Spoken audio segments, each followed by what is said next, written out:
कुतुब आलमी ज़नम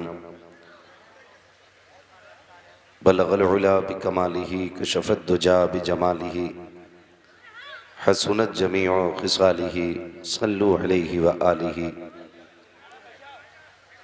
करूँ तेरे नाम पे जाँ फिदा, न बस एक जाँ दो जहाँ फिदा, दो जहाँ से भी नहीं जी भरा, करूँ क्या करोड़ों जहाँ नहीं।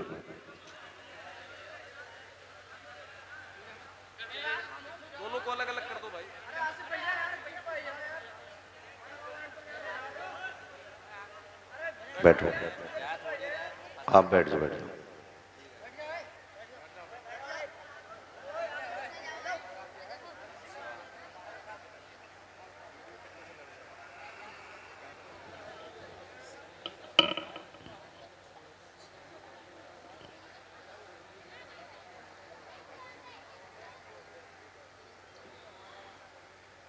खैरियत हैं आप लोग?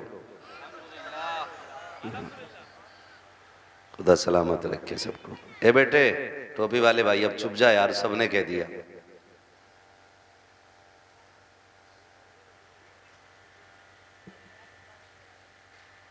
मैं सबसे पहले मुबारकबाद पेश करता हूँ तमाम अरकान कमेटी, बानियान जलसा और इस बस्ती के उन तमाम जियाले नौजवानों, बुज़ुर्गों और बच्चों को जिन्होंने अनथक कोशिशें और मेहनतें करने के बाद इस महफिल को इस मकाम तक पहुँचाया कि हम और आप बैठ कर के अल्लाह और उसके रसूल की बातें कर रहे हैं। मौला करीम तमाम अरकान कमेटी को दिन दूनी रात चौगुनी तरक्कियाँ और बरकतें अता फरमाए। अभी आपने हिंदुस्तान के मयनाज सना खां भाई अहमद फैज़ाबादी साहब से बड़ी खूबसूरत नातें सुनी। मैं इनका पुराना नाम भी जानता हूँ और ले भी लेता हूँ नाम इनका, लेकिन ये बात वाकई सच कही है इन्होंने कि वो जो नारा लगाया था और नाम पूरा ले लिया था ना उनका, बड़ी हिम्मत की बात थी। जब फोन आते हैं ना, कभी कभी कोई कहता है, हाँ, कभी कभी लोग कहते थे कि अल्हम्दुलिल्लाह फत्ता का नंबर है। एक कह रहा था अहमद अल फत्ताह,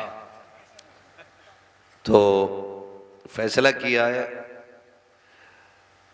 अहमद भाई ने कि नाम बदल दिया जाए, लेकिन मैंने दोनों नाम ले दिए।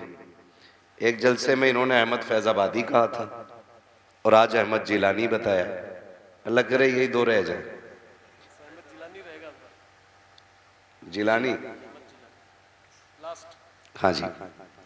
देखो भाई, इनका नाम जो भी डाले ना, अहमद जिलानी ही डाल देना, ठीक है। बहुत अच्छा हुजूर की नात पढ़ते हैं, बहुत अच्छे तरीके से, और बच्चे जिस तरीके से सुन रहे थे ना, यकीनन बिल्कुल अनोखा सुन रहे थे।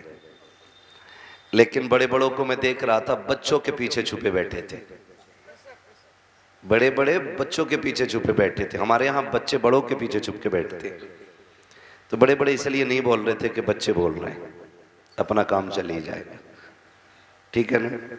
मैं तुम्हें एक बात बता दूं, ये हुजूर की महफिल है। जितना रिश्ता हुजूर से इन बच्चों का है ना, उतना ही रिश्ता मिंबर वालों का है, और जितना मिंबर वालों का है उतना ही बड़े बड़े लोगों का भी है। अपने अपने हिस्से की नेकियां सारे इकट्ठा कर सकते हैं। और मेहरबानी करें, मेरे सामने मुंह 2 किलो का ना लेके बैठे।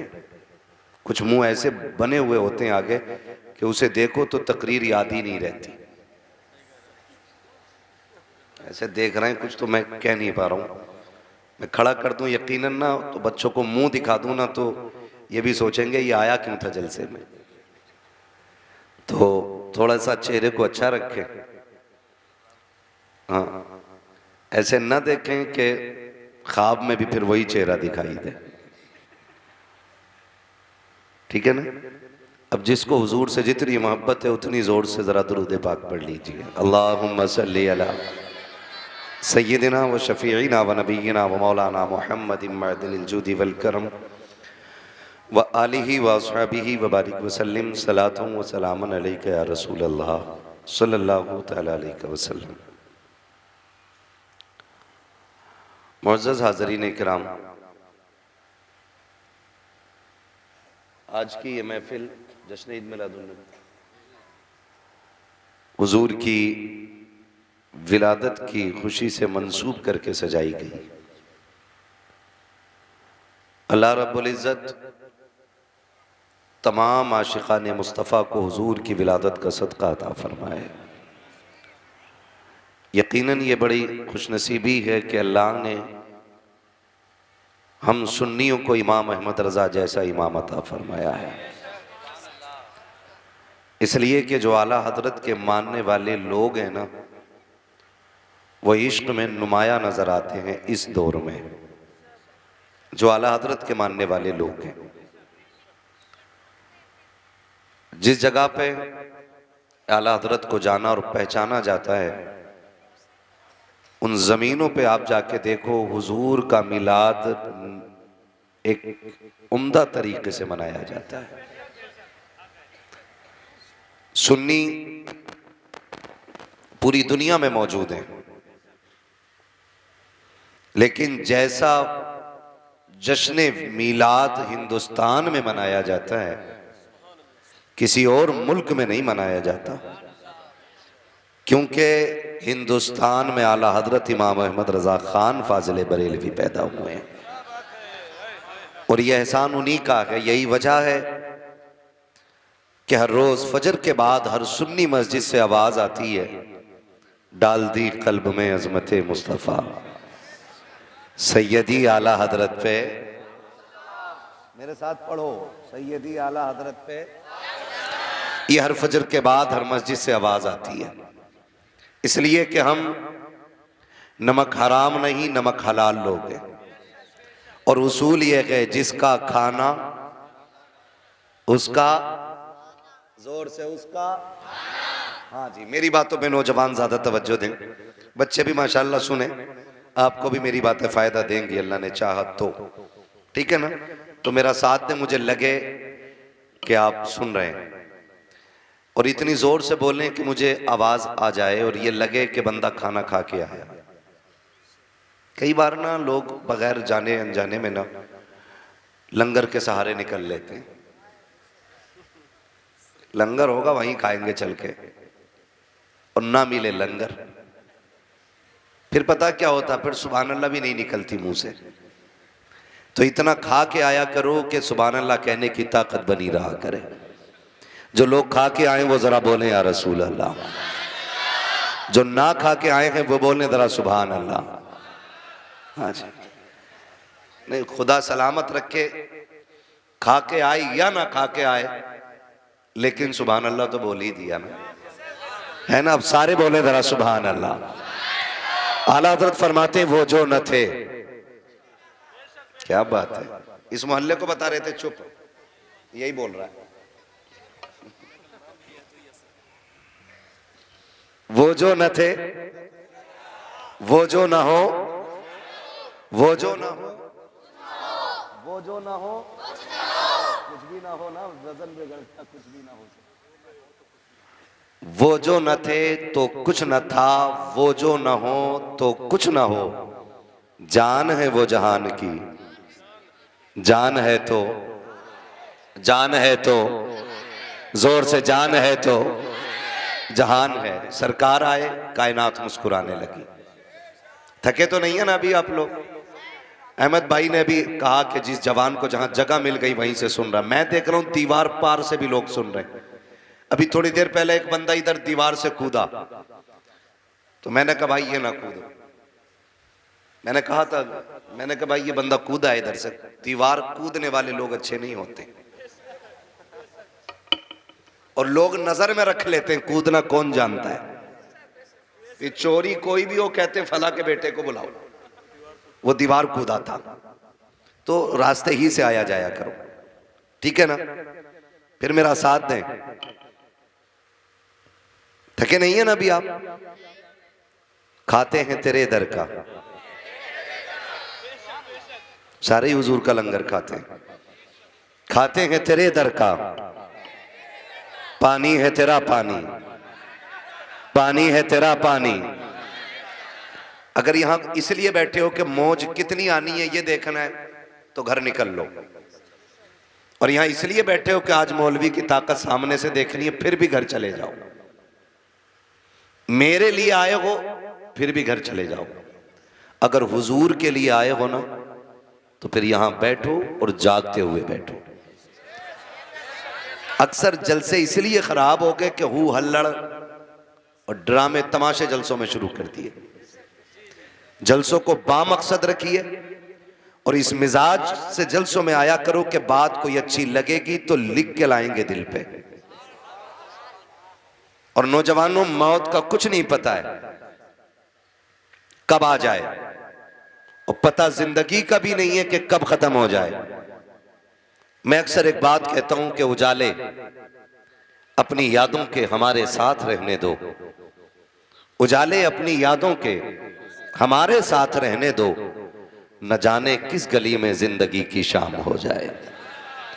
मौत कभी भी आ सकती है तो तैयारी मुकम्मल रखनी चाहिए, और तैयारी ऐसी होनी चाहिए, ऐसी तैयारी होनी चाहिए कि जिस जगह चाहे मौत आ जाए लेकिन लोग देख के बता दें कि इसे लावारिस ठिकानों पे न लेके जाओ, ये जो एक अनजान जगह मर गया है, अनजान लोगों में मर गया है, ये वो है जिसका काबे वाला भी वारिस है, खुद मदीने वाला मुस्तफा भी वारिस है। ऐसा बामकसद जलसों को बनाइए ताकि हमारे जलसों से हमारी जिंदगी संवरे, हमारे जलसों से हमारे मुआशरे में सुधार पैदा हो। ये नहीं कि रात भर कूदे फांदे और सुबह किसी ने पूछा रात कैसा रहा भाई जलसा, बोले मजा आ गया। तो क्या सुना था जलसे में कि ये याद नहीं रहा। इस तरह के जलसों से कोई फायदा जमीनी तौर पे होने वाला नहीं है। ठीक है, इसलिए मैं आपसे कहूंगा कि जितनी देर बैठे ना इस नजरिए से बैठे कि बात सच्ची होगी तो दिल पे लिख के लेके जाएंगे, लिखेंगे इंशाल्लाह। सर ना हिलाइए, अब हर जगह पढ़े लिखे लोग हो गए। यहां पे स्कूल है स्कूल, मदरसा है, हाँ जी, तो फिर सर हिलाने की जरूरत क्या पड़ गई। अगर जबान अल्लाह ने दी है ना तो फिर बोल के बात होनी चाहिए। लिखेंगे इंशाल्लाह बातें दिल पे, और कड़वी लग जाए तो मेरी मुझे वापस कर जाना, मैं अपनी बात वापस ले लूंगा। क्या खो गया भाई,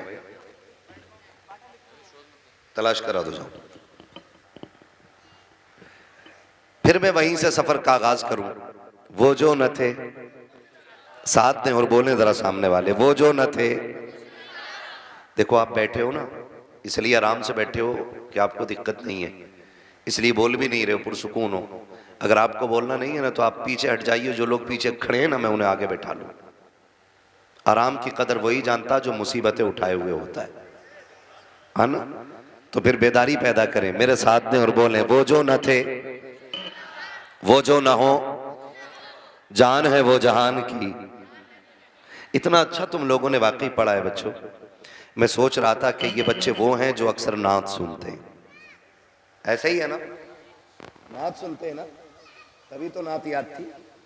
अल्लाह इन बच्चों के माँ बाप को सलामत रखे जिन्होंने अपने बच्चों की परवरिश इस तरह की है कि वो हुजूर की नात बराबर पढ़ना जानते हैं। खुदा आप लोगों की उम्रों में बरकत अता करे, आपके माँ बाप की उम्र में बरकत अता करे। कुल कायनात हुजूर के सदक़े में बनाई गई है, अगर हुजूर ना होते तो कुछ नहीं होता। ये सांसें, धड़कनें, आंखें, दिमाग की रफ्तार, वजूद, ताकत सारी हुजूर के सदक़े में। आला हज़रत फरमाते हैं, ज़मीन व ज़मा, मकीन व मकां, चुनीन व चुना, बने दो जहां, दहन में ज़बां, बदन में है जां। हम आए यहां, उठे भी वहां, सबा वो चले कि बाग फले, वो फूल खिले कि दिन हो भले, लिवा के तले सना में खुले, रजा की ज़बां, रजा की ज़बां तुम्हारे लिए। हुजूर आए तो कायनात मुस्कुराने लगी, हुजूर आए तो जीने का उसूल मिला, हुजूर आए तो बेटियों को जीने का हक मिला। हुजूर की विलादत का महीना चल रहा है, हर तरफ झंडे ही झंडे नजर आ रहे हैं, हर तरफ रोशनी रोशनी नजर आ रही है। मैं तो कहता हूं कि जब हम लोग सफर करते हैं ना और किसी गांव की मस्जिद के मीनार पे झंडा नजर आता है ना, तो ऐसा लगता है यह गांव हुजूर के आशिकों का गांव है। और जहां मस्जिदें होती हैं लेकिन झंडा नहीं होता ना, तो हम समझ जाते हैं कि ये इब्लीस के औलाद की गांव मस्जिद। समझ रहे ना, बातें होती हैं, लोग बातें करते हैं कि जी झंडे क्यों, दुपट्टे ही बना देते, कपड़ा जितना झंडे में लगाया इतना दुपट्टे में लगा देते।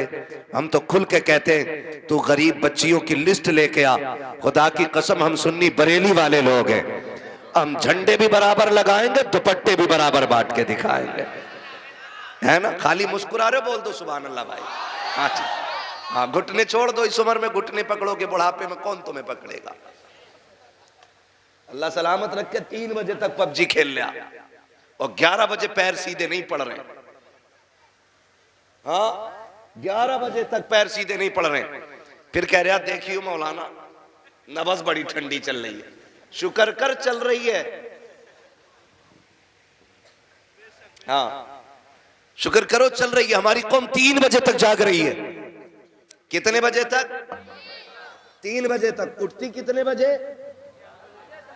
10 बजे, 11 बजे, 12 बजे। दुकानदार 10 बजे जाग रहा है। मैं कभी कभी सोचता हूं कि जिस कौम को फजर में उठना था वो 11 बजे उठ रही है, और जो 10 बजे उठते थे अब वो फजर में उठना शुरू हो गए। और हमारी कौम फिर पीर ढूंढती है ऐसा कि जो डोरियां बांटता भी हो, डोरियां बेचता भी हो। हाँ, तावीज वाला ढूंढते हैं, कह रहे बरकत नहीं हो रही, तो पीर साहब भी ठेका लिए बैठा बरकत का। ऐसे उठावे चादर और 3 कागज निकालता, ये ले, ये चपकाना ऊपर जहां तेरा सर के ऊपर कोई दीवार है, और ये वाला लगाना गले पे, हाँ, और ये वाला बांध ले बाजू में। ये कंडीशन हमारी कौम की है। अब एक गले में लगा पड़ा है, एक दीवार पे लगा पड़ा है, एक बाजू में लटका पड़ा है, दौड़ लगा रखी है इधर से उधर, इधर से उधर, फिर भी बरकत नहीं हो रखी है। कह रहा लग रहा है तावीज में असर नकीक है। नहीं मेरे लाल, बात तावीज की नकीक है। तावीज तो बहुत असर करता है, मगर एक शर्त है, देने वाला मुफ्ती आजम जैसा होना चाहिए। तावीज बड़ा असर करता है लेकिन देने वाला ताजुश शरिया जैसा होना चाहिए। का फिर तावीज में बरकत क्यों नकीक है? वजह सिर्फ इतनी है, न लेने वाला सही है, न तावीज देने वाला सही है। का मेरे घर के झगड़े मिटा दो, और जाके भी उससे कहा जिसकी बीवी से 6 महीने से नहीं बनती है, मुझे बता तो सही, जिससे घर नहीं सवारे जाते वो तकदीरें क्या सवारेगा। अगर बरकतें चाहते हो सुबह उठो, मस्जिदों में चले जाओ, फजर पढ़ के सजदा करके रब को रो के दिखा दो, खुदा करम के दरवाजे खोल के तुम्हें दिखा दो। नारे तकबीर, नारे रिसालत, मसलके आला हजरत, बस्ती बस्ती करिया करिया, बस्ती बस्ती करिया करिया, नारे तकबीर। भाई साउंड को ऐसा कर दो, मैं तेज हूं तो इसका गला ना घोटे, या तो इसमें करंट पूरा नहीं आ रहा है जो ये मेरी आवाज से बैठने लग रहा है। हाँ, क्यों ना प्रधान जी? नया नया ना, कोई बात नहीं, बोल बहुत अच्छा रहा है, बोल बहुत अच्छा रहा साउंड, ऐसा नहीं, बोलने में कमी नहीं है, शायद मशीन की पावर की वजह हो सकती है, बोल अच्छा रहा है। ठीक है ना, आप लोग समझ के मेरी बात। तो हम 11 बजे सो के उठ रहे हैं, बरकत होगी। अच्छा, ये 10 बजे दुकान खोलना किसका तरीका है? किसका? ईसाइयों का। क्यों? क्योंकि उनका मानना यह है कि उनके नबी हजरत ईसा 10 बजे पैदा हुए, इसलिए वो 10 बजे दुकान खोलते। और हमारे नबी किस वक्त पैदा हुए? जोर से यार, अरे सारे सुन्नी बरेलवी बैठे हैं ना, है तो टेंशन क्यों ले रहे हो? मिलाद का तो पता होगा ना हुजूर किस वक्त तशरीफ लाए, किस वक्त तशरीफ लाए? सुबह सादिक के वक्त। सुभान अल्लाह। हाँ बोल सकते हो आप भी। पता मेरे बेटे क्रिकेट टीम में कितने खिलाड़ी होते? कितने होते? हमारे नबी किस टाइम तशरीफ लाए? क्या बात है जी, ये कौम झंडे लहराएगी इस्लाम के। आज रबीउल अव्वल शरीफ की कितनी तारीख है? 17 हो गई ना। और पहली ही तारीख से सरकार की आमद के नारे लग रहे हैं। लग रहे कि नहीं? आवाज आती है नात खानी मौत भी हमसे छुड़ा सकती नहीं, कब्र में भी मुस्तफा के गीत गाते जाएंगे, है ना भाई? तो किस टाइम हुजूर तशरीफ लाए? सुबह सादिक के वक्त। तुम सुन्नी को किस वक्त उठना चाहिए? और उठ कितने बजे रहा है? लानत नहीं बरसेगी तो रहमत किधर से आएगी?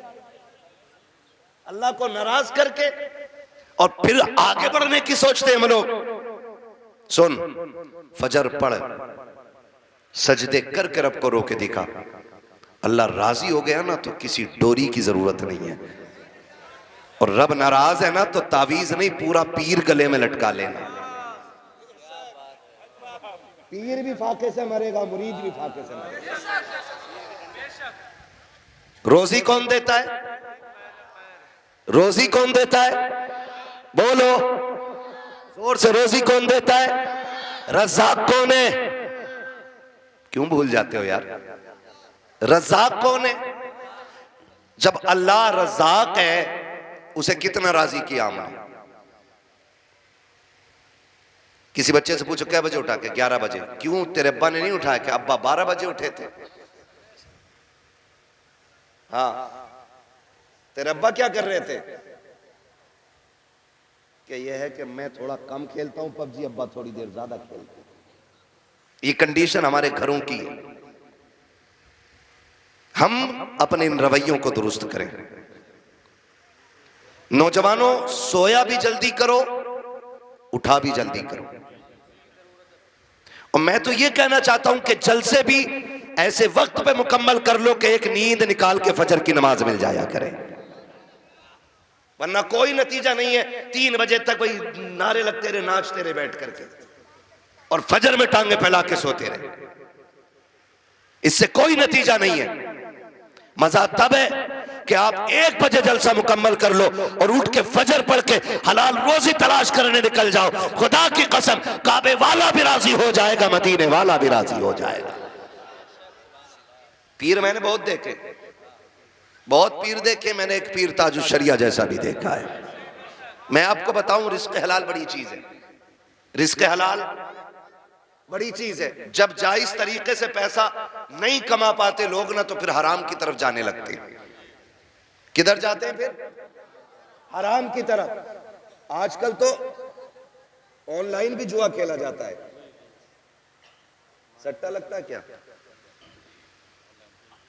ऑनलाइन? वो कोई माई ड्रीम 11 ये एक किस्म का, ये भी एक जुआ है। नौजवान सुबह से शाम तक लगे रहते हैं। कोई किसी पे इशारा मत करो भाई, कहीं ना कहीं कमियां सब में। किसी को खास न करो। मैं तो अपने सारे भाइयों को बस आगाह कर रहा हूं अपनी राय से, ताकि समझ में बातें आ जाएं। बस थोड़ी सी करने लगा। अगर हलाल तरीके से हम नहीं कमा पाते ना, तो फिर शॉर्टकट के लिए हराम रास्ता लेते हैं। और जब रिस्क हराम होता है ना, तो फिर नस्लें बर्बाद हो जाया करती हैं। जब हराम रिस्क होता है तो नस्लें बर्बाद हो जाती हैं। कैसे? खेती कितने लोग करते हैं? जरा हाथ उठा के बताते हैं मुझे। खेती, किसानी। अच्छा, 2 ही किसान बैठे हैं, बाकी सब जमीन से अलग है। खेती खेती खेती। जमीन किस किस के पास है? एनआरसी होने वाला है, कागज तैयार रखना। जमीन सबके पास है ना? तो फिर हाथ उठा के बताएं कितने लोग खेती करते हैं? हाँ जी, करते हैं ना इतने लोग। अब ये मेरा साथ देंगे। फसल खड़ी हो और गलत दवा डाल दो तो फसल बचेगी? बोलो। अगर गलत दवा से फसल खराब हो जाती है ना, तो याद रखो गलत रोजी से नस्ल खराब हो जाती है। जिस तरह गलत दवा से फसल खराब होती है, उसी तरह गलत रिस्क से, गलत खाने से नस्ल खराब हो जाती है। नस्ल कैसे खराब होती है? नंबर एक, बेटियां फर्माबरदार नहीं रहती। नंबर दो, औलाद में न बेटे माँ बाप की इज्जत करते हैं और न बेटियां। फिर बेटा जूती लेके खड़ा होता बाप के मुंह पे, फिर बाप कहता जी संभालो मेरे बेटे को। मौलाना 6 साल का हो गया है, 8 साल का हो गया है, ये देखो गालियां देता है हमें। मैं कहता हूं मेरे दोस्त, ये जिम्मेदारी मौलवी की नहीं कि तेरे बेटे को संवारेगा। बाप की जिम्मेदारी होती है कि औलाद को संवारे।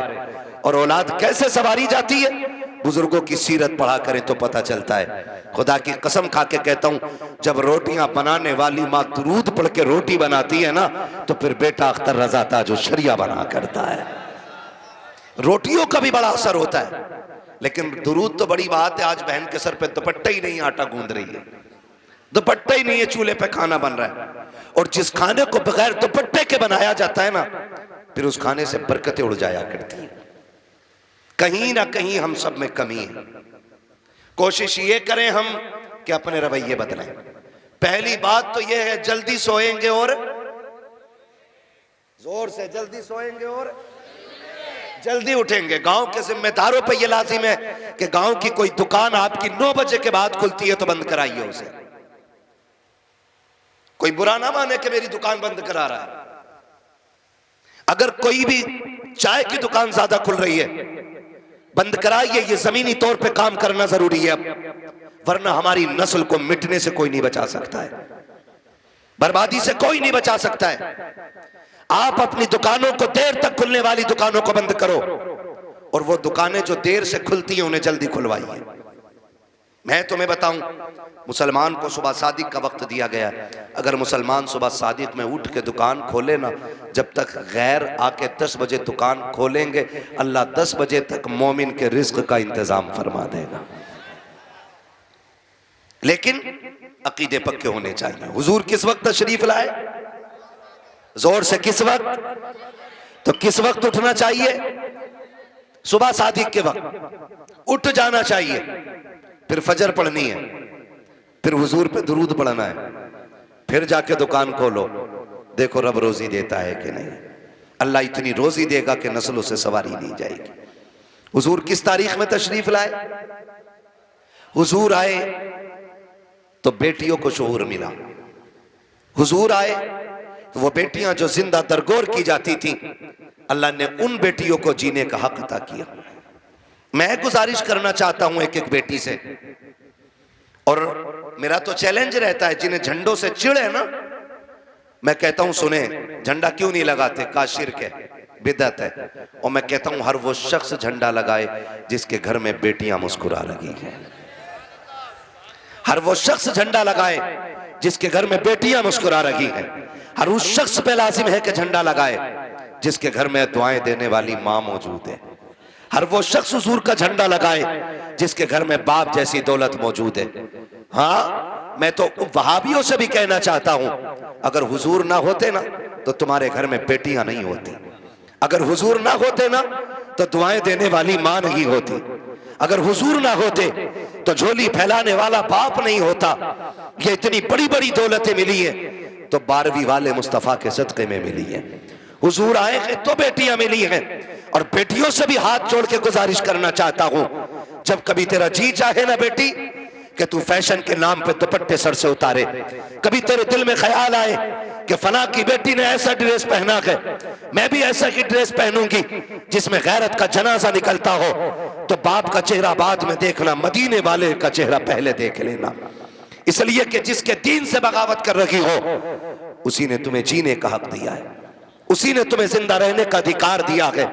अगर वो ना होता ना तो आज भी तुम जिंदा दफन कर दी जाती, आज भी तुम बोझ होती बाप के सीने पर, आज भी मुआशरे में कोई तुम्हारा वकार ना होता।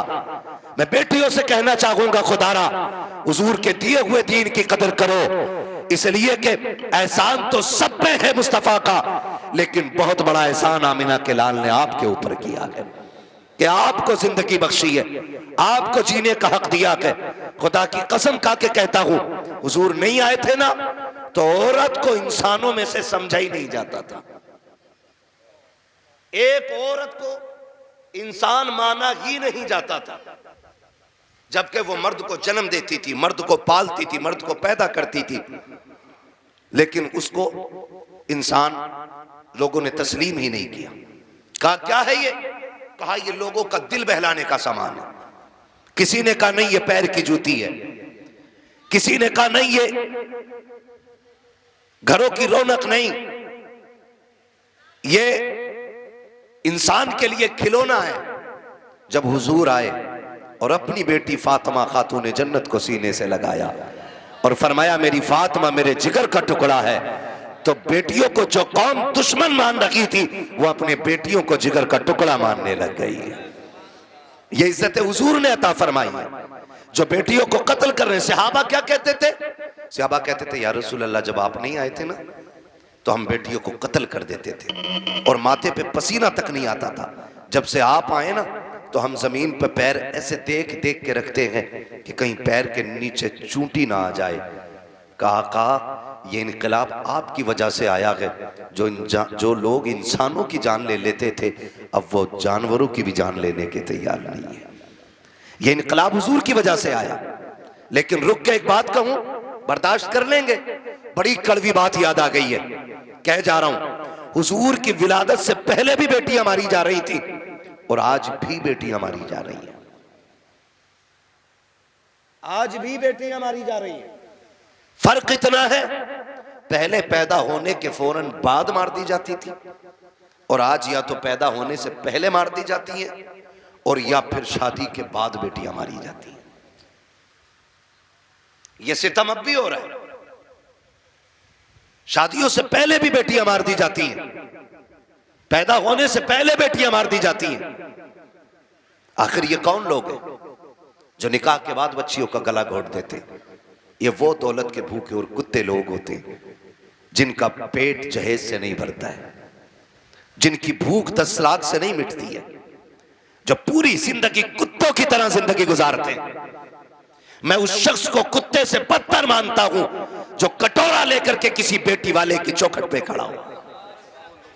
उससे बदतर कोई शख्स जमीन पे नहीं हो सकता है जो एक बेटी वाले के गुर्दे बेचने पे उसको मजबूर कर दे।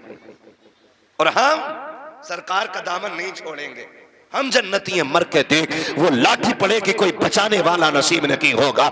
इस धोखे में मत रहना कि तेरी वजह से किसी गरीब की आंख में आंसू आए थे और तो यूं ही जन्नत में गुलाब के फूल लगा के भेज दिया जाएगा, ऐसे ही तुझे खुशबू में बसा करके जन्नत में दाखिल कर दिया जाएगा। हाथ जोड़ के गुजारिश करता हूं, पाप उतने करना जिनका हिसाब आसानी से दे सको। याद रखिएगा, अल्लाह अगर हिसाब लेने पे आया रत्ती रत्ती का हिसाब लेगा और कोई बचाने वाला नहीं होगा। कोशिश ये कीजिएगा किसी की आंख का आंसू तेरी वजह से ना आए, कोई गरीब तेरी वजह से ना रोए, वरना खुदा की कसम कितनी भी आसाने तेरी कब्र पे हो जाए, जितने चाहे 40वें करा लेना, जितने चाहे तीजे पढ़वा लेना, अगर तूने किसी का दिल दुखाया है अल्लाह उस वक्त तक तुझे जन्नत नहीं देगा जब तक गरीब के एक आंसू का बदला तुझसे नहीं ले लिया जाए। ओ किधर खड़े का हराम का जहेज लेके मौलवी से फाता पढ़वा के हलाल का हो जाएगा। सुन, आज तू किसी की बेटी को लेकर आया, कल तेरे आंगन में भी बेटी आनी है, कल तेरे आंगन में भी बेटी होगी। अपनी बेटी रानी और दूसरे की बेटी नौकरानी, ये कंडीशन है हमारी। दिल मर गए। 4 बेटे तो हिसाब लगा रहे आप, 10 लाख कलुआ में मिलेंगे, 10 बूरा में मिलेंगे, 10 गुड्डू में मिलेंगे, 10 पप्पू में मिलेंगे, हराम में 40 लाख लेगा। भाई किसी का नाम हो बुरा ना मानना, मैं सिर्फ एक मिसाल के तौर पे कह रहा हूं। मुझे क्या मालूम आपके क्या नाम, मैं सिर्फ बताना चाह रहा हूं। हिसाब लगा रहा बैठ के 10-10 जोड़ रहा। अब तो और तरक्की कर गए लोग, 15 पे कहानी आ गई है। और रिश्ता कराने वाले लोग सिर्फ 500 रुपए के लिए मर रहा। बिचौलिया रिश्ते कराना अच्छी बात है और वो रिश्ते कराने वाला अच्छा आदमी है जो सच्चा हो। ये जो झूठ बोल के कह रहा ना, सुनो तुम्हें पता कुछ? कहा क्या? कहा वो जो है उनका लड़का 70,000 रुपए महीना कमा रहा और कहता किसके सामने? जिसकी बच्ची जवान हो गई हो। हाँ, तो वो पूछता, उसके कान खड़े होते, भाई हर बाप चाहता बेटी सुख में रहे। कौन बाप ऐसा, मैं या आप? कोई ऐसा बाप नहीं है जो अपनी बेटी को दुख में देखना गवारा करे। हर बाप को बेटी प्यारी होती है, हर बाप को बेटी प्यारी है। तो उसके बाद जाके कह रहा फलां का बेटा 70,000 कमा रहा। तो उसने भी कोनी मार के कह दिया जरा कराओ यार रिश्ता। फिर पक्का पता 70 कमा रहा? हाँ मैंने कल ही देखा, उसने अपने अब्बा खाते में डाले। लंबा झूठ। कह रहा मगर यार करा तो दूं रिश्ता, अच्छा बात करूंगा। इसके भाव बढ़ते हैं। कह रहा अच्छा बात करूंगा। 2 दिन बाद आके कह रहा रिश्ता तो हो जाएगा, लेकिन बता मैं यार लौंडे की कमाई बढ़ी है ना, तो इसलिए वो उनकी सोच रहे हैं कि रिश्ता बराबरी का मिल जाए। अब बेटी वाला समझ जाता बराबरी का मतलब यह है कि ये हराम का खाना चाह रहा। कह रहा क्या मतलब? क्या दे दोगे तुम? क्यों? वो लड़की वाला कहता 70 कमा रहा तो 15 दे देंगे। कह रहा लो 15 तो उसको फला गांव से मिल लेते, उन्होंने 15 पे काम आनी है, और बढ़ाओ कुछ। 20 लाख पे रिश्ता तय, 20 लाख पे रिश्ता तय। जब रिश्ता हो गया, शादी हो गई ना, तो झगड़ा हो रहा कि समझाओ ये कुछ करता ही नहीं। यार ये तो 70 कमा रहा था, अब क्यों नहीं करता है? कहा वो तो इसलिए झूठ बोला था ताकि रिश्ता बराबरी का मिल जाए। फिर अब जब वो बात खुल के आती है तो फिर तलाकें होती हैं। तेरे बेटे का तो कुछ नहीं जाएगा, लेकिन जिस बेटी को एक बार तलाक हो जाती है ना, उस बेटी की जिंदगी पे बहुत बड़ा दाग लग जाता है, बहुत बड़ा दाग। और बेटियों की इज्जत इतनी नाजुक होती है, तलाक तो अलग साहिब, छोड़ना तो अलग की बात है। अगर लड़की को देखने वाले आकर के एक बार जाकर के ये कहते लड़की पसंद नहीं आई है, तब लोग उस लड़की में कीड़े पैदा करना शुरू कर देते हैं। कोई कहता है कि चलन अच्छा नहीं होगा, कोई कहता है कि बच्ची का घरवार अच्छा नहीं होगा, कोई कहता है कैरेक्टर अच्छा नहीं होगा, कोई कहता नहीं नहीं नाक नक्शे की कमी रह गई होगी, कोई कहता देने के लायक नहीं है। इतनी बातें लड़की में पैदा की जाती है। और तुम्हें खुदा का वास्ता है, मिलाद वाले मुस्तफा का वास्ता हाथ जोड़ के कहता हूं, जब बेटियों की रिश्ते की बारी आया करे तो शद्दाद हमान ना बना करो, नमरूद फिरौन ना बना करो, दुनिया में हाकिम ना बना करो। अगर बेटी की चाहिए आपको तो किसी पे जबरन बेटी ना लो, दौलत के साथ बेटी ना लो, बल्कि झोली फैलाओ, भिखारी बन जाओ और के खुदा के वास्ते बेटी दे करके हमारी नस्लों को इज्जतें दे दे। खुदा की कसम, जब बेटियां ऐसे आती हैं तो फिर नस्लों में खालिद बिन वलीद जैसे लाल पैदा होते हैं। लेकिन ऐसे मांगे कौन? बारात भी तो लेके जाएगा। कितनी बारात चल रही है भाई? हाँ, जब निकाह इमाम पढ़ा देना तो कहते इमाम साहब कितने पैसे हो गए? और इमाम साहब ने कह दिए 5,000। गरीब इलाका होगा यार, छोटा। तो अगर इमाम ने कह दिया ना 7,786, तो कह रहा कौन सी शरीयत में? फिर कह रहा कौन सी शरीयत में? अब तुझे शरीयत याद आई? तेरा बाप जो हराम के खाने खिलाने के ये 300-400 लोग लेके आया, ये तेरे बाप की लाल किताब में लिखे? बेटियां मुर्तद हो रही हैं, जहर खा रही हैं तुम्हारे इन पापों की बुनियाद पर। बारात का इस्लाम में कोई तसव्वुर ही नहीं है, बिल्कुल तसव्वुर नहीं है। हक ही नहीं है कि बेटी वाला खाना खिलाए बारात को। लेकिन पहले सैंपल भेज रहा मुंहों के, कह रहा बोटी बिना हड्डी की होनी चाहिए, रसगुल्ले ज्यादा बड़े ना हो। क्यों? बगले लेके आएगा। इसने कौम का बेड़ा गर्क करके रख दिया है। एक बाप की बेटी जवान हो जाती है, बाप बेटी को देख के सूखना शुरू कर देता है।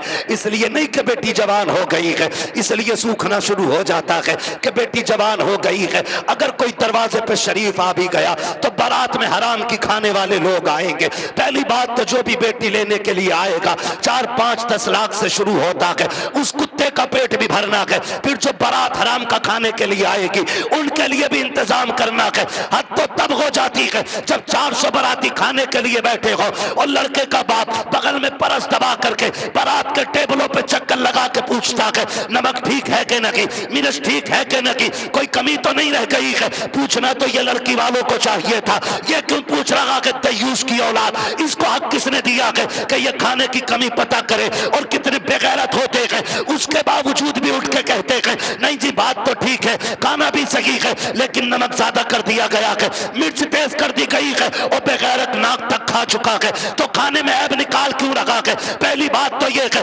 लड़के वालों को हक नहीं है कि वो बारात के खाने के बारे में पूछे और फिर ये कहे खाना कैसा है। सुन बेगैरत सुन, जब तुझे लगे कि तेरी बारात हराम के लुक़मे तोड़ लगी है तो कोने में झांक के देखना, उसी पिंडाल के किसी कोने में लड़की का बाप सहमा हुआ होगा, गर्दन झुकी होगी, बगल में हाथ होंगे, आंखों में नमी होगी, कभी बारात देखता होगा, कभी आसमान को देखता होगा, कहेगा मालिक आज लाज बचा लेना, अगर एक बाराती फाके से चला गया मेरी बेटी को पूरी जिंदगी ताना दिया जाएगा। गरीब बाप खड़े होकर के अपने रब को आवाज़ें दे दे के कहता है मेरे परवरदिगार खाने में बरकत देना, अल्लाह खाना कम ना पड़ जाए। और जब खाने से निकलता बंदा अगर वो पूछता कि बताओ खाना कैसा था, और एक बेटी के बाप से बड़ी बेगैरती से कह दिया जाता है कि खाना ठीक था लेकिन नमक की कमी थी, मिर्च ज्यादा थी, बाप का कलेजा टूट जाता है। मैं पूछना चाहता हूँ अगर नमक ज्यादा भी था, मिर्च तेज हो गई थी, अगर तुम इतना कह देते अल्लाह का शुक्र बहुत अच्छा खाना है,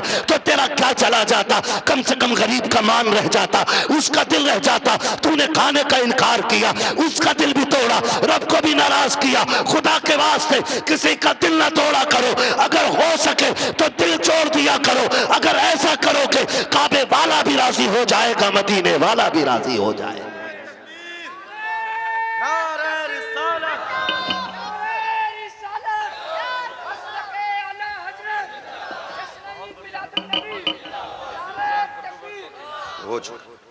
तवज्जो है सारे लोगों की, जरा कह दे या रसूल अल्लाह।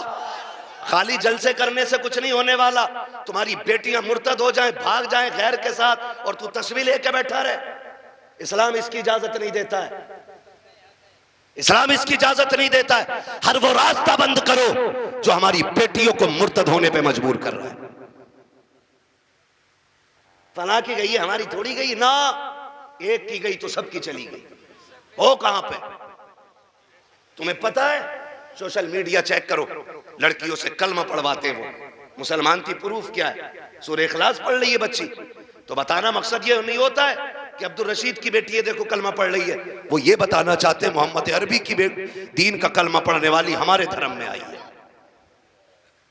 हिसाब देना पड़ेगा कयामत में इसका कि तेरे दरवाजे पे दौलत रख के घुन गई और गरीब की बेटी मजहब छोड़ के चली गई, तूने दीन के लिए क्या किया था? ऐसे लोगों की दौलत को अल्लाह सांप बना के गले में डालेगा और तब कोई पीर बचाने नहीं आएगा। लिखो मेरी बात, तेरे किए का तुझी को भरना है। रस्में बना लिए, अब्बा दफन हो रहा, बेटा कब्र पे खड़े कह रहा मेरे अब्बा की गलती हो तो माफ कर देना। क्यों? तू कौन होता माफी मांगने वाला? गलती बाप ने की थी, माफी बाप को मांगनी चाहिए। अल्लाह कहता मुंह बंद कर, किताब बंद हो गई उसकी गलतियों का हिसाब उसे देना, आप तुझे नहीं। आने दे, इस दिन का मेरा ऐलान था, कब्र में लिटा के इतना तोड़ूंगा कोई बचाने वाला नहीं मिलेगा। आज आ गया है वो दिन। मेरे बाप की गलती माफ कर देना, थप्पड़ तेरे बाप ने मारा था गरीब के, तूने नहीं मारा था। कमजोर को जलील तेरे बाप ने किया था, तूने नहीं किया था। माफी तेरे बाप को मांगनी चाहिए थी। रस्में बना लिए, खाली रस्में। यही मर्दों के हाल है, और औरतें भी कम थोड़ी हैं। मर जा तो उसके कपड़े नोच लेती हैं, हाय जी माफ कर जाओ, हाय जी माफ कर जाओ। अब कुछ नहीं होने वाला, जीते जी एक दूसरे से माफियां मांग लो, जीते जी एक दूसरे से अपनी गलतियों का निपटारा कर लो, वरना कोई बचाने वाला नसीब नहीं होगा, कोई बचाने वाला नहीं मिलेगा। इसलिए कि हुकूकुल इबाद का मामला बड़ा सख्त है, बड़ा सख्त है। अपनी सी कोशिश तो करो यार। आका फरमाते तू अपनी सी कोशिश कर, फिर जहां नहीं बनेगी वहां बात बनाने के लिए मैं आ जाऊंगा। आला हज़रत फरमाते हैं वुसअतें दी हैं खुदा ने दामन महबूब को, जुर्म खुलते जाएंगे आका। आका मैं फ्री में जन्नत नहीं बांट सकता, माफ कीजिएगा। अगर फ्री की जन्नत के लिए बैठे हो तो मेरी जन्नत नहीं, जन्नत हसनैन के नाना की है। जन्नत उसे मिलेगी जिसे हुजूर चाहेंगे, लेकिन हम अपने आप को बदलें। कितने लोग जन्नत में जाना चाहते हैं? नौजवान बताएं। नौजवानों को मैंने हाथ उठवाएं। जिनके निकाह हो गए वो हाथ नीचे कर लें, जिनके नहीं हुए वो हाथ ऊपर रखें। जिनके नहीं हुए ठीक है ना, अब हाथ नीचे कर लो। आप इतने लोग यहां बैठे, बताओ जन्नत में जाना चाहते हैं कि नहीं हम लोग? एक आसान तरीका बताऊं। आसान तरीका यह है, बिना डिमांड किए किसी गरीब की बेटी को अपने घर की इज्जत बना लो। तुम्हें मरने में देर लगेगी, रब को कब्र को जन्नत बनाने में देर नहीं लगेगी। हाँ, कितने लोग वादा कर रहे हैं इंशाअल्लाह जहेज की डिमांड नहीं करेंगे। क्या बात है, सलामत ने हुजूर आपके हाथ देखें, अल्लाह करे इस महफिल की। उन्होंने नीचे कर लिया हाथ। हाँ। नहीं वो लगने गई होगी, अब्बा ने कही होगी मुंह तोड़ दूंगा तो बुलेट ना मिली तो। अब्बा भी बड़ा बेगैरत होता, हाथ नीचे करो, अब्बा याद आ गया। 1 मिनट नहीं बैठागा अब्बा को बुलेट पे ही, और अब्बा लिस्ट में सबसे ऊपर बुलेट लेके घूम रहा। हाँ, 1 मिनट नहीं बैठागा बुलेट पे अब्बा को, और अब्बा के हाथ में इतनी लंबी लिस्ट है। पिलाई पूछ रहा बेड में क्या इंची वाली है, 1 दिन नहीं बैठेगा बुढ़ा बेड पे। और गरीब का जीना हराम करने में सबसे आगे हैं? नहीं अब्बा ही कर रहा है। तो कितने लोग जन्नत में जाना चाहते हैं? नौजवान जरा बताएं। मैं आसान तरीका बता रहा हूं। सारे जाना चाहते हैं ना? हाथ नीचे कर लो, खुदा सलामत रखे। पूर ससुर के देने से नहीं पड़ती है, किसके देने से पड़ती है? बहुत कमजोर लोग हो यार। हमारा रब कौन है इतना पता है ना? तो फिर बोलो किसके देने से पूर पड़ती है? तो ससुर से मांगना चाहिए कि अल्लाह से? बोलो किससे? तो इसे कुत्ता ना कहूं जो ससुर के आगे यूं कह रहे हैं 10 लाख चाहिए, कोई दिक्कत ना ना। कुत्ता वो खाता जो फेंका जाता है, और ये कुत्ते से बदतर है जो छीन के ला रहा है। कितने ऐसे लोग हैं ना, कितने होशियार होते हैं, इतने होशियार होते हैं। रिश्ता करा दो साहब, कोई डिमांड करना ना, कुछ ना, खाली लड़की दिलवा दी। खाली लड़की मिल गई, फिर बिचौलिया आके कहता सुनो कि हाँ कि लोग बड़े अच्छे शरीफ हैं, कुछ भी ना मांग रहे, लड़की कह रहे लेकिन यार तुम कुछ गैरत करियो। बिचौलिया भी बड़ा बड़ा बना हुआ पड़ा। अगर इसकी कुटाई का नंबर आ गया ना तो कोई बचाने वाला नहीं मिलेगा।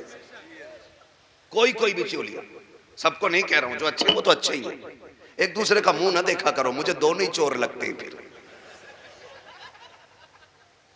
तो कह रहा तुम्हें पता है लोग तो बहुत अच्छे हैं, लेकिन थोड़ा सा ख्याल करियो। क्या ना, गाड़ी कौन सी निकाल ले? तो गरीब बंदा कह रहा है कि हाँ एस्प्लेंडर निकालने के ना। वो लड़का कह रहा था यार वो बुलेट हो जाती ना तो अच्छी थी।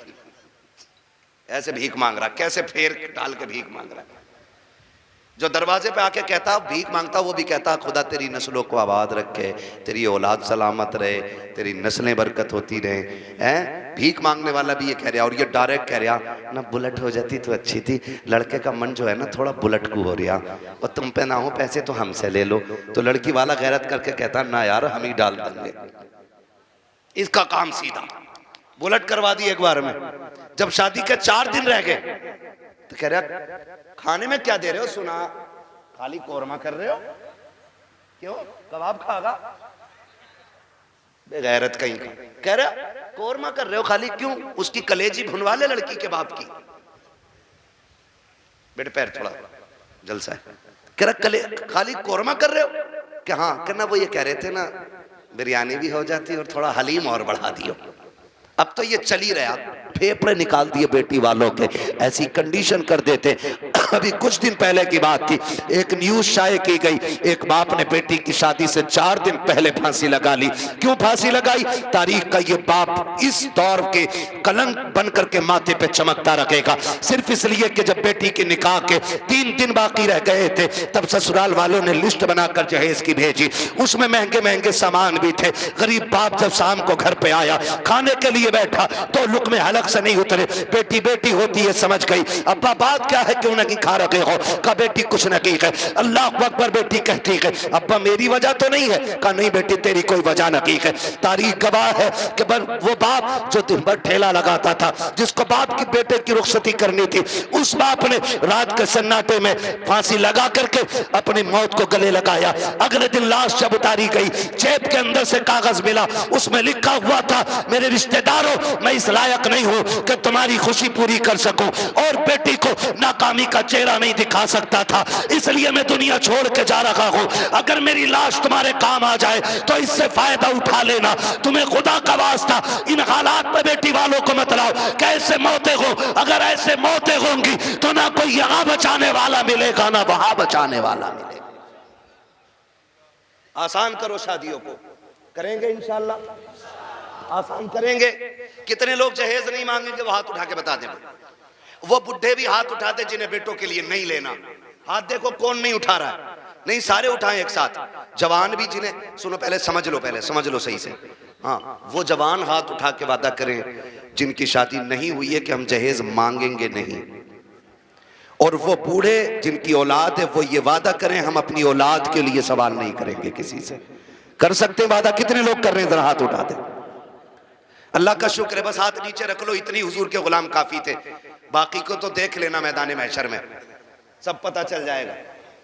बस इतने लोगों ने हाथ उठाया। अल्लाह करे इतने लोग ये डिमांड बंद कर देंगे ना, तो अगर ये 200 लोगों के हाथ उठे ना तो इंशाल्लाह 200 बेटियों का जीना आसान हो जाएगा। और मेरा नबी आया ही बेटियों की जिंदगी आसान करने के लिए है। इसलिए 12वीं की इस महफिल में मैं बेटियों की इज्जत के हवाले से कहना चाहता हूं, खुदारा इतना आसान कर दो निकाह कि बेटियां सुबह फजर में उठ के कहा करें शुक्र है मालिक तूने हुजूर की उम्मत में पैदा कर दिया है। हाँ जी अल्लाह सलामत रखे, क्योंकि हुजूर आए बेटियों को जीने का सलीका मिला है। और बेटियों से भी एक बात कह जाऊं आखिर में, कह दूं बेटियों से भी एक बात, आखिरी बात है, बेटियों से भी कह दे रहा हूं। बेटियों से गुजारिश है कभी भी अपने बाप के सामने खड़ी ना होना। खड़े होने का मतलब यह है कभी बाप के मुकाबले में ना आना।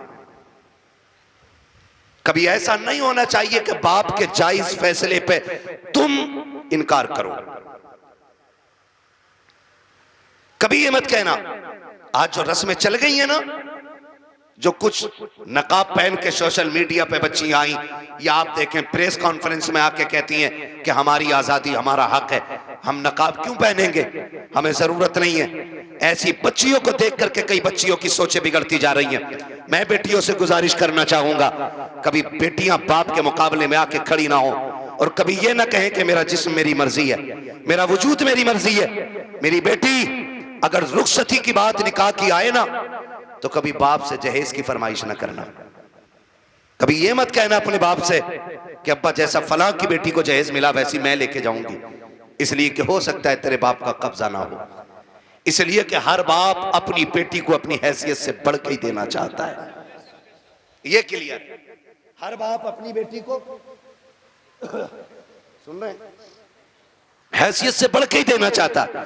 इसलिए बेटियों से गुजारिश है अगर रुखसती की बारी आए और बाप पूछ भी लेना बेटी बता क्या क्या चाहिए, तो उसके कदमों में बैठना और उसके आगे दुपट्टे की झोली बनाना, कहना बा अगर देना है ना तो चंद मोहब्बत की दुआएं बेटी की झोली में डाल दे, इसलिए कि तेरी दी हुई महंगी वॉशिंग मशीन 4 साल में खत्म हो जाएगी, तेरा दिया हुआ फ्रिज 3 साल में गल जाएगा, तेरी दी हुई बाइक 1 साल 2 साल 10 साल में टूट जाएगी। प्यार भरी दुआएं दे दे आखिरी सांस तक काम आती रहेंगे। और कभी बाप के मुकाबले में बेटियों खड़ा ना होना, कभी इनको जलील ना करना।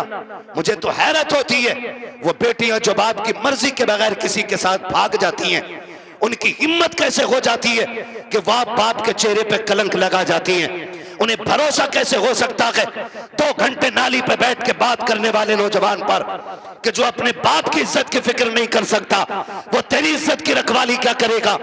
और मैं नौजवानों से कहूंगा, ऐसी बेटियों से कभी निकाह न करना जो शादी से पहले तुमसे फोन पे बात करती हो, इसलिए कि जो अपने बाप की इज्जत की रखवाली नहीं कर सकती, वो अपने शोहर की इज्जत की रखवाली कभी नहीं कर सकती है।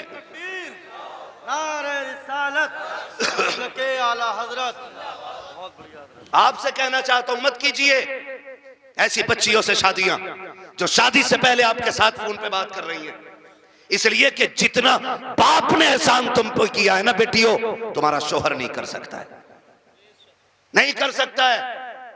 और ये तेरा मजनू लुल, ये 3 घंटे मच्छरों से कटवाने वाला नाली पे बैठ के और कह रहा तुझे चांद तारे दिखाऊंगा, जो खुद मच्छरों से नहीं बच रहा ये चांद तारे दिखागा।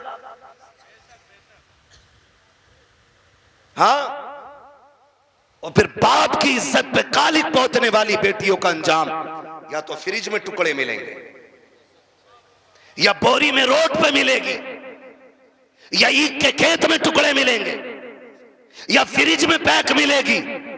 इसलिए कि लव मैरिज के अंदर कितने दिल तोड़े जाते हैं, कितनों की इज्जतें उड़ाई जाती हैं, कितने दिलों से खिलवाड़ होता है, ये कोई नहीं जानता है। इसलिए इस तरह की शादियों पे लानतें बरसा करती है। अरेंज मैरिज कर, माँ बाप की मर्जी से कर, खुदा की कसम जिसमें सबकी रजा होती है उसी में खुदा की रजा होती है।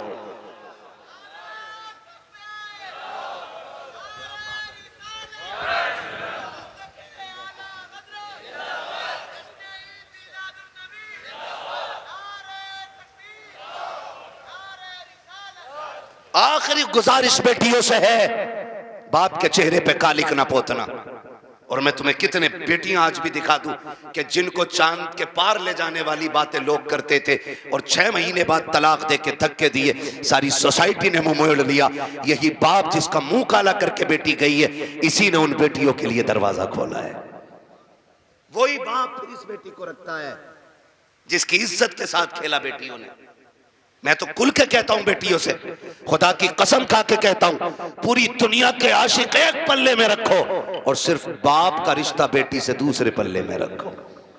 पूरी दुनिया के आशिकों का इश्क कम पड़ जाता है और बाप की एक दिन की महत्व भर भरी निगाह जो बेटी के चेहरे पे पड़ती है, वो पूरी दुनिया के इश्क पे भारी पड़ जाती है।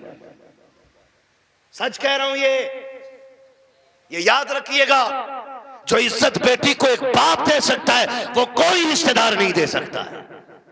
और ये मेरे नबी ने करके दिखाया है। आज कहना आसान है, मेरी बेटी मेरे जिगर का टुकड़ा है। हुजूर ने तब कहा था मेरी बेटी मेरे जिगर का टुकड़ा है, जब बेटी को कत्ल करने पे फख्र होता था। हाँ, क्या दोगी बेटी हो, क्या कर सकती हो बाप के लिए, इसका एहसान जानती हो तो तुम्हें बताऊं। अगर ना पता हो ये बात जहन नशीन कर लेना। एक एक बेटी मेरी बात कान खोल के सुन लेना।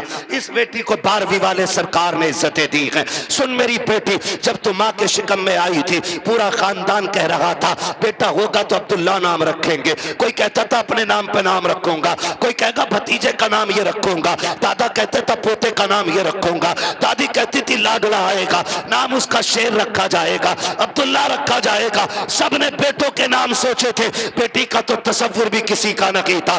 जब वक्त ऊपर हुआ विलादत के वक्त से, तेरी माँ को हॉस्पिटल ले जाया गया। चचा ने कहा कि ऑर्डर दे दो, जल्दी से मीठा बन जाए, भतीजा आने वाला है। पूरे खानदान में खुशियां थी, लेकिन अचानक हॉस्पिटल से फोन आया कि बेटी आई है। चचा का चेहरा उतर गया, दादी का चेहरा उतर गया, दादा बिस्तर पे गिर गया।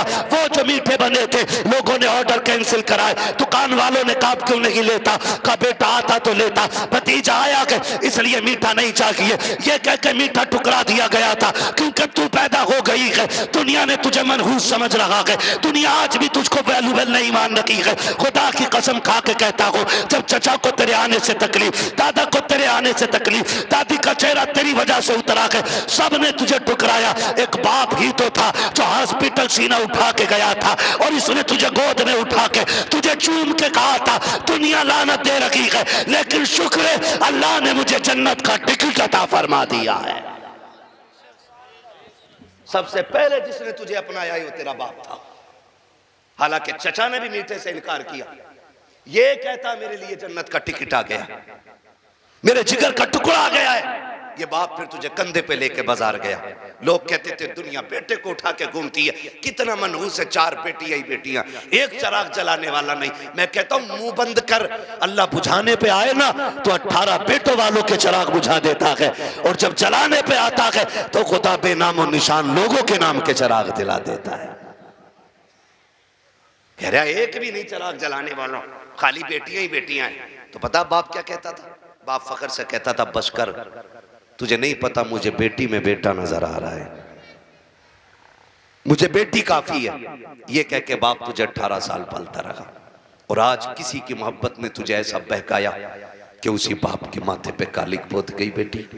खुदा के वास्ते बेटियों से गुजारिश करूंगा, कितनी भी बड़ी तुम्हें कोई स्कीम, कोई ऑफर तुम्हें कोई करे, कभी किसी की नहीं सुननी है। अपने बूढ़े बाप के सफेदी के लगे हुए बालों को देखना है, अपने बाप के लगे हुए टोपी के पैबंद को देखना है, इसलिए कि करोड़पति बाप का बेटा तुम्हें चंद दिन ऐश करा सकता है, फिर तुम्हें एक जूती से ज्यादा औकात नहीं देगा। वो भी अपने बाप के घर में रह, भले चटनी से खाएगी, रोजाना शहजादी बन के रोटी खाया करेगी। इसलिए बेटियों से गुजारिश है बाप के चेहरे पे कालिक न पोतना। बेटों से गुजारिश है आप भी ना निकलें इस आशिकी से और कुछ कामयाबी की तरफ चलें, पढ़ें, कुछ IAS बने, IPS बने। अब याद रखिएगा फतह उनकी होगी जो इल्म वाले होंगे, कामयाब वो होंगे जिनके पास तालीम होगी। अब दौर बम बारूद का नहीं, अब दौर कलम का है। इसलिए पढ़िए और इतने आगे बढ़ जाइए कि दुनिया देख के कहे हुजूर की उम्मत जैसी कोई उम्मत नहीं है, इसलिए कि ये अपने हक के लिए लठ चलाना नहीं, अपने हक के लिए कलम चलाना जानती है। पढ़ेंगे इंशाअल्लाह, अपने बच्चों को पढ़ाएंगे। और ये भी गुजारिश आखिर में करता जाऊं, बेटियों को इतना पढ़ाओ बस जितना जरूरी है, इसलिए कि जितनी मुर्तद हो रही हैं वो school, colleges, hostel, service, duty, ये करने वाली बच्चियां ज्यादातर बाप के मुंह पे कालिक पोत रही हैं। मुझे एक बात बताओ, अगर तुम्हारी बेटी IAS बन भी गई या उस डिग्री को हासिल कर लिया और उसने बाप का मुंह काला कर दिया, तो लानत हो ऐसी डिग्री पे। डिग्री वो बेहतर है कि जिसकी वैल्यू कब्र में भी काम आए और हश्र में भी काम आए। इसलिए बेटियों को दीन दीजिए, और वो भी इतना दीन जितना जरूरी है। मैं इसके भी खिलाफ हूं कहीं ने 10-10 साल के लिए मदरसे में रखो, इतना जितना जरूरी है बस बच्चियों को दीन दें, बच्चियों को दीन दें और बाहर निकलने से रोकें बेटियों को। पर्दे क्या, इनको हुक्म दें। बेटियां बोझ नहीं होती, रवैये बोझ पैदा कर देते। नहीं भाई इतना नहीं बोल पाएंगे, 1 घंटे से ऊपर बात हो गई है। मैं अब दीवाने, तुम मुझे मेरी बात सुनो।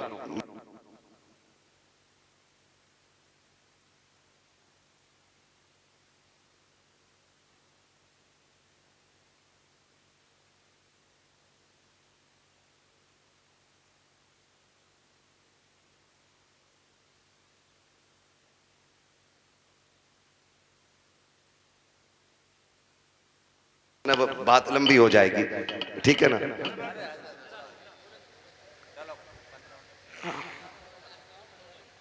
अब यहां आओ, मैं माइक आपको दे रहा हूं, आप बोलो। हाँ हाँ अच्छा,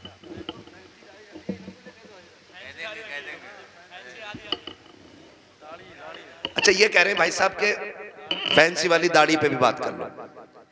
मेरे भाई इतनी कमियां हैं कि एक दिन में सारी बातों पे बात तो नहीं हो पाएगी, ठीक है ना भाई। मेरी गुजारिश है दाढ़ियां पूरी रखो और पैंटे ना पहना करो, कुर्ता पजामा पहना करो, हुजूर का दिया हुआ लिबास पहना करो, दाढ़ियां पूरी रखो और कटना निकालो, ठीक है ना। इस चीज से बचिएगा, हुजूर की सुन्नत है और ये वो सुन्नत है जो वाजिब के हुक्म में, ठीक है ना भाई। सुन रहे हैं मेरी बात? हाँ, अल्लाह आपको सलामत रखे। कोशिश ये करें कि अपना जाहिर अपना बातिन मुकम्मल बिल्कुल हुजूर की दीन की रोशनी में होना चाहिए। मेरे भाई ने एक दर्द था सीने में, मुझसे कह दिया, मिंबर की तरफ से भी फरमाइश हो रही है अभी इस टॉपिक पे और बोलें या इस मौजू पे और बोलें, एक दिन में उतना ही सबक बेहतर है जितना याद हो जाए। करेंगे इंशाअल्लाह इन बातों पे अमल। गुस्से में तो नहीं देख रहे हैं, देखोगे भी तो क्या बिगड़ता है। कोशिश ये कीजिएगा कि रवैये बेहतर करें, बेटियों को भी दीन दें, बेटों को भी दीन दें, और ऐसी तरबियत बच्चों को दें कि उन्हें माँ बाप की इज्जत की फिक्र होनी चाहिए। इतनी सारी बातें मैंने आपसे कही, मैं चाहता तो सिर्फ वाकयात में वक्त गुजार के अपनी बात खत्म कर लेता, लेकिन मैं चाहता था कुछ जरूरी बातें जो ज्यादा जरूरी हैं आपसे कह जाऊं। इतनी बात हो गई, और खुदारा आपसे भी गुजारिश है, नौजवानों, बहन, बेटियां, अल्लाह करे हर घर में कोई ना कोई बेटी मुस्कुरा रही हो, ये एक दुआ है मेरी। अल्लाह करे हर बेटी, हर घर के अंदर कोई ना कोई बेटी हो।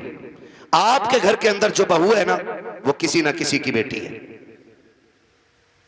आप उसको नौकरानी ना समझिएगा। ये शिकायत तो लोग करते हैं ना कि बहू अब्बा नहीं कहती है, तो सुन भाई अब्बा, तू पहले से इस घर में रह रहा है, बच्ची बाद में आई है, इसको तुम्हारे बीच घुलने मिलने में वक्त लगेगा, इस घर को अपना समझने में वक्त लगेगा, लेकिन तू तो पहले से है ना, तो लाजिम है कि तू उसे बेटी पहले कह, वो तुझे बाद में अब्बा कहेगी। उसे यह एहसास दिलाइए कि तू गैरों में नहीं, अपनों के बीच में आई है। तू बगैर बाप की नहीं, यहां तेरा बाप है। तू बगैर मां की नहीं, यहां तेरी मां भी है। तू बगैर बहन के नहीं, यहां तेरी बहनें भी हैं, यहां तेरे भाई भी हैं। यह एहसास उसको दिलाइए।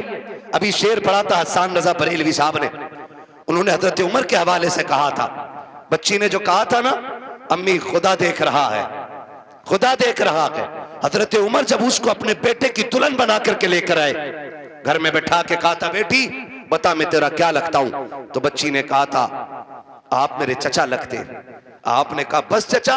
कहा हाँ आप मेरे चचा लगते हैं। तो कहा बेटी बाप नहीं कहोगी? कहा मेरे बाप का इंतकाल हो चुका है। हजरत उमर की आंख में आंसू आए, फरमाया खबरदार आज के बाद चचा ना कहना, जब भी कहना बाप कह के आवाज देना, इसलिए कि अगर एक बाप चला गया है, खुदा ने तुझे दूसरा बाप अता कर दिया है। हम पहले अपनी तरफ से पहल करें कि उसको अपनी बेटी तस्लीम करें, लेकिन ना बहू आई, सास का कैमरा लग गया, इसकी आंखें कुरान पढ़ने में काम नहीं करती हैं, इसकी आंखें तस्बीह में काम नहीं करती, इसकी आंखें बहू पे बराबर काम कर रही हैं, दूर बैठी है और से देख रही।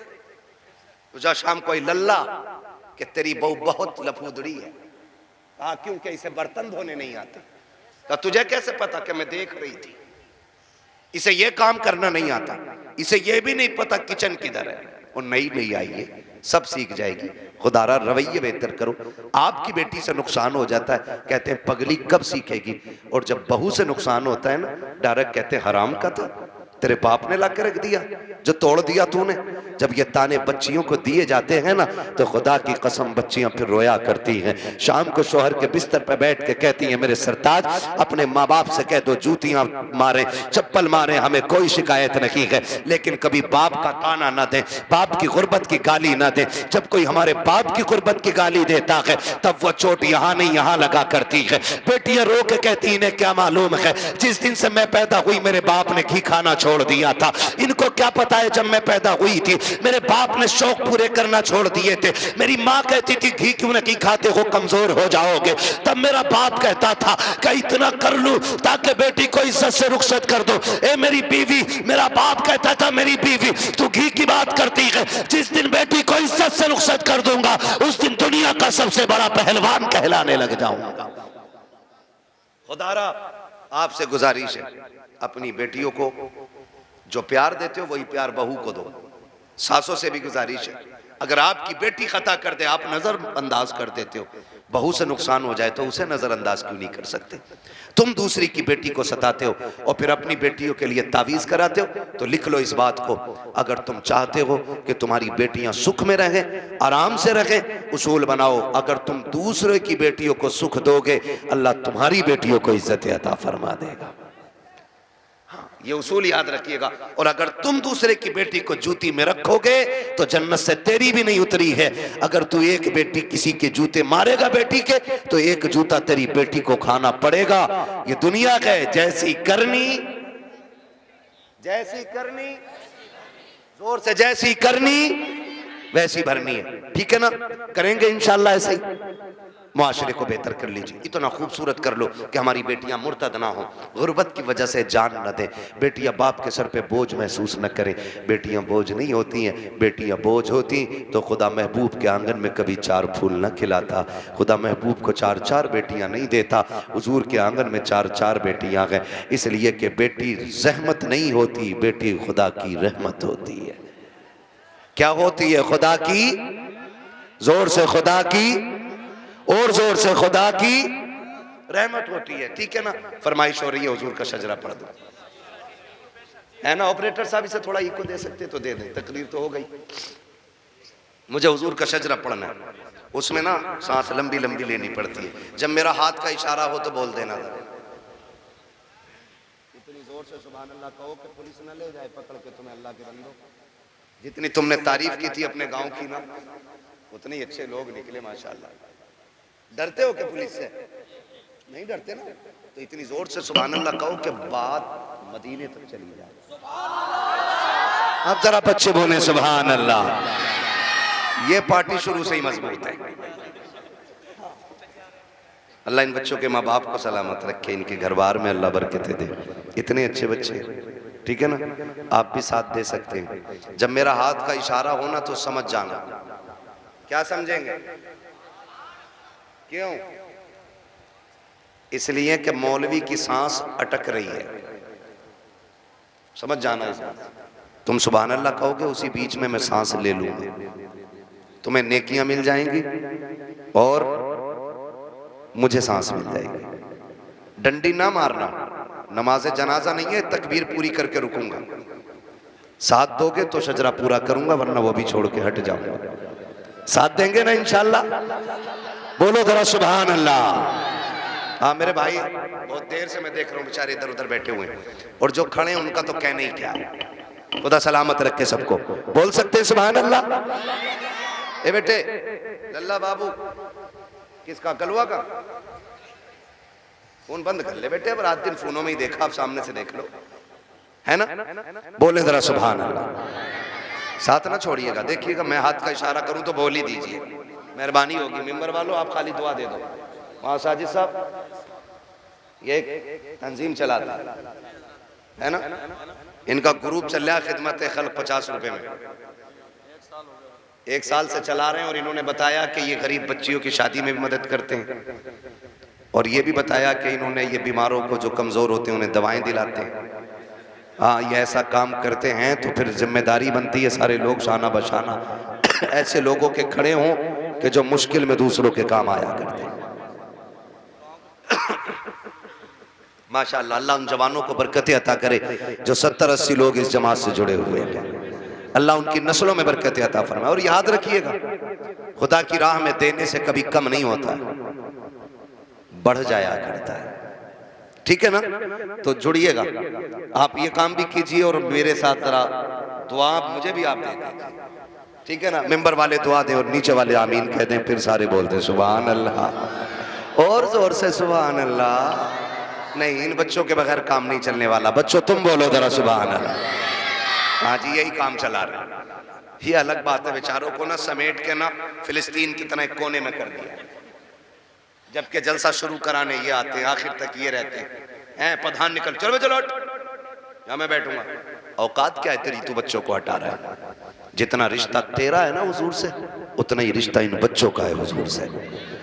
और कभी बच्चों को हटाया ना करो, इसलिए कि जलसा शुरू भी यही कराते हैं और अक्सर आखिर भी यही कराया करते हैं, है ना? बोले जरा सुभान अल्लाह और जोर से।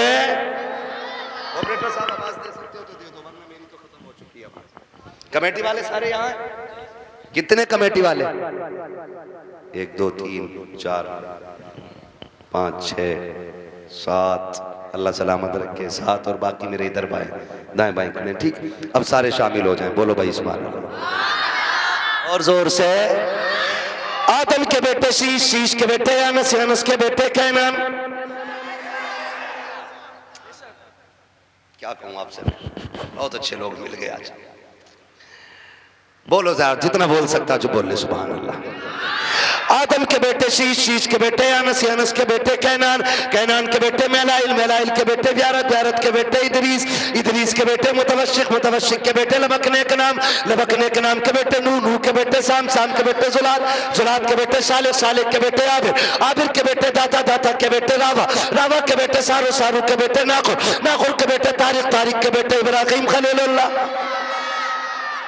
इब्राहिम खलीलुल्लाह के बेटे इस्माइल ज़बीहुल्लाह, इस्माइल ज़बीहुल्लाह के बेटे केदार, केदार के बेटे वाम, वाम के बेटे हमल, हमल के बेटे साबित, साबित के बेटे सलमान, सलमान के बेटे रईसा, रईसा के बेटे इलियासा, इलियासा के बेटे औद, औद के बेटे हव्वा, हव्वा के बेटे अदनान, अदनान के बेटे मुईद, मुईद के बेटे नदार, नदार के बेटे मदर, मदर के बेटे इलियास, इलियास के बेटे मुदरिका, मुदरिका के बेटे खदीमा, खदीमा के बेटे किनाना, किनाना के बेटे नदन, नगर के बेटे मालिक, मालिक के बेटे फार, फार के बेटे गालिब, गालिब के बेटे लुई, लुई के बेटे काब, काब के बेटे मुर्रा, मुर्रा के बेटे किलाब, किलाब के बेटे कुसै, कुसै के बेटे अब्द मनाफ, अब्द मनाफ के बेटे हाशिम के, हाशिम के बेटे अब्दुल मुत्तलिब के, अब्दुल मुत्तलिब के बेटे अब्दुल्लाह के, अब्दुल्लाह के बेटे मोहम्मद रसूलुल्लाह।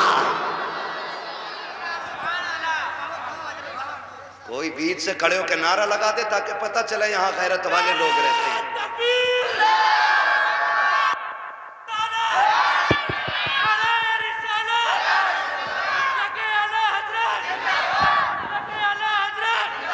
सलाम, खुदा सलामत रखे। नाराज तो नहीं है जी कोई, है ना? बातें मैंने थोड़ी कड़वी कर ली है, और कड़वी सिर्फ इसलिए की थी कि दवा जितनी ज्यादा कड़वी होती है फायदा उतना ज्यादा करती है। मिंबर पे बैठ के चापलूसी करना, लोगों की खुशी के लिए उनकी मन की बातें कहना, ये जब तक होता रहेगा तब तक मुआशरा सुधरेगा, सुधरेगा नहीं।